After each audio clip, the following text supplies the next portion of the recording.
Kita ke informasi lainnya, Saudara. Mantan Menteri Hukum dan HAM Yasona Laoly memenuhi panggilan Komisi Pemberantasan Korupsi KPK. Yasona diperiksa sebagai saksi dalam kasus suap pergantian antar waktu atau PAW anggota DPR yang menjerat Harun Masiku.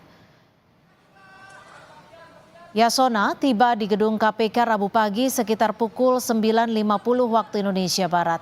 Saat tiba di gedung KPK, tidak ada pernyataan apapun yang disampaikan Yasona kepada awak media. Yasona langsung masuk ke lobi gedung Merah Putih KPK dan naik ke ruang penyidik KPK. Politisi PDIP yang juga anggota DPR Komisi 8 itu diperiksa sebagai saksi dalam kasus suap pergantian antar waktu atau PAW yang menjerat Harun Masiku. Hingga saat ini Harun Masiku masih menjadi buronan setelah ditetapkan sebagai tersangka pada 2020 lalu.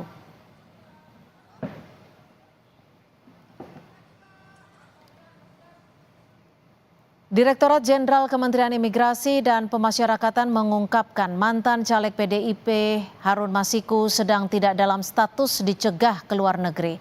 Imigrasi menyebut KPK terakhir kali menyampaikan permintaan cegah terhadap Harun Masiku pada 13 Januari 2021.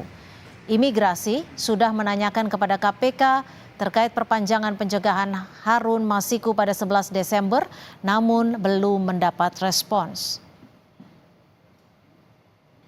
Berakhir pada tanggal 13 Januari 2021. Artinya KPK belum lagi memperpanjang izin pencegahannya, Pak? Belum mengajukan permohonan kembali. Tapi komunikasinya masih ada, Pak, dengan KPK? Terakhir komunikasi berdasarkan surat dari kita mempertanyakan kembali status daripada pencegahan Harun Masiku dengan surat pada tanggal 11 Desember 2024. Ada catatan perjalanan ke mana nggak sih, Pak? Berdasarkan data perlintasan, nama tersebut tidak ada. Harun Masiku diketahui terbang ke Singapura melalui Bandara Soekarno-Hatta pada 6 Januari 2020. Pada 7 Januari, Harun Masiku kembali ke Indonesia terdeteksi pada CCTV Bandara Suta sekitar pukul 6 sore. Sehari berselang, KPK menangkap tangan suap pejabat KPU untuk mekanisme PAW di DPR RI. 9 Januari, Harun Masiku ditetapkan sebagai tersangka oleh KPK dan pada 12 Januari Harun Masiku masuk dalam daftar pencarian orang oleh KPK. Setahun berselang, Saudara, nama Harun Masiku masuk dalam daftar Red Notice Interpol. Namun kemarin, imigrasi menyebut status pencegahan untuk Harun Masiku belum diperpanjang KPK.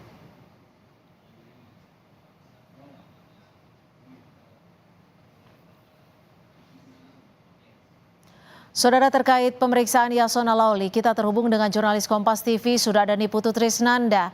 Putu, apa yang digali penyidik KPK dari pemeriksaan hari ini kepada Yasona Laoly? Ya, selamat petang Cynthia dan juga saudara. Sampai dengan saat ini memang pemeriksaan masih berlangsung. Kalau dari KPK sendiri memang belum menyampaikan secara rinci apa saja dan berapa jumlah pertanyaan yang kemudian diajukan kepada Yasona Laoly, mantan Menteri Hukum dan HAM di era Presiden Joko Widodo. Karena kalau kita lihat Cynthia dan juga saudara, ini baru saja nampaknya di belakang saya Yasona Laoly ini keluar dan juga menyelesaikan pemeriksaan. Karena kalau melihat bagaimana tadi kedatangan dari Yasona Laoly sendiri, sampai dengan saat ini tadi pemeriksaan berjalan kurang lebih selama 6 jam. Dan kalau kita lihat dari Yasona Laoly sendiri memang ada dua hal yang bisa kemudian ditindaklanjuti atau dicari informasinya.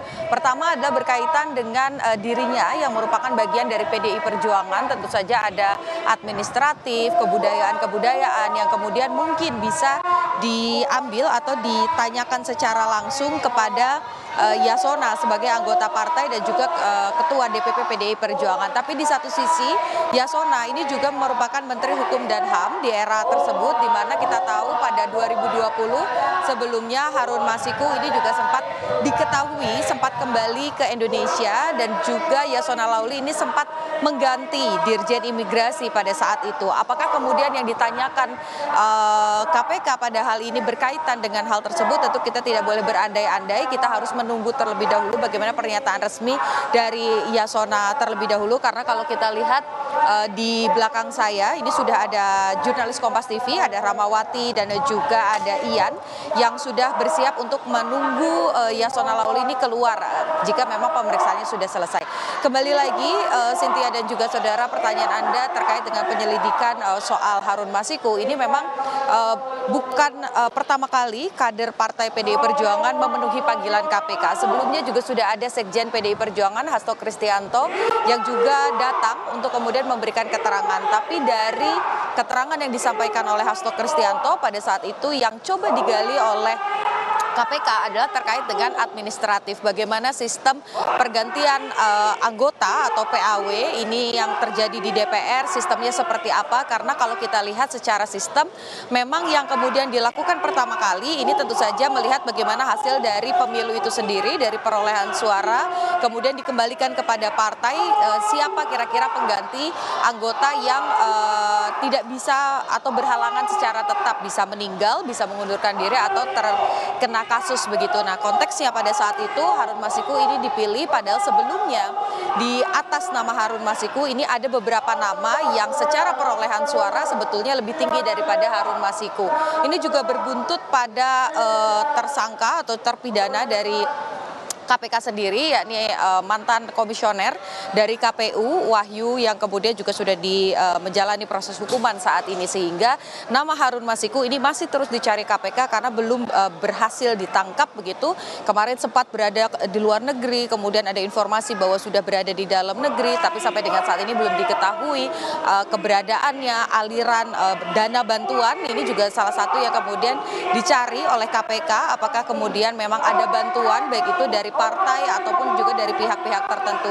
Sehingga pertanyaannya, kalau Yasona dipanggil, ini ada dua yang kemudian bisa dijelaskan oleh Yasona. Satu terkait dengan dirinya pada saat menjadi Menteri Hukum dan HAM, dan yang satu lagi adalah terkait dengan administratif proses PAW saat dirinya ini menjadi kader Partai PDI Perjuangan. Bagaimana budaya-budayanya itu kurang lebih yang akan ditanyakan. Tapi sekali lagi kita tidak boleh berandai-andai, Cynthia dan juga saudara, kita harus menunggu bagaimana pernyataan resmi dari KPK dan juga dari Yasona Lawli sendiri. Cynthia. Terima kasih, Niputu Trisnanda melaporkan langsung dari gedung KPK terkait pemeriksaan Yasona Lawli. Terima kasih, Putu.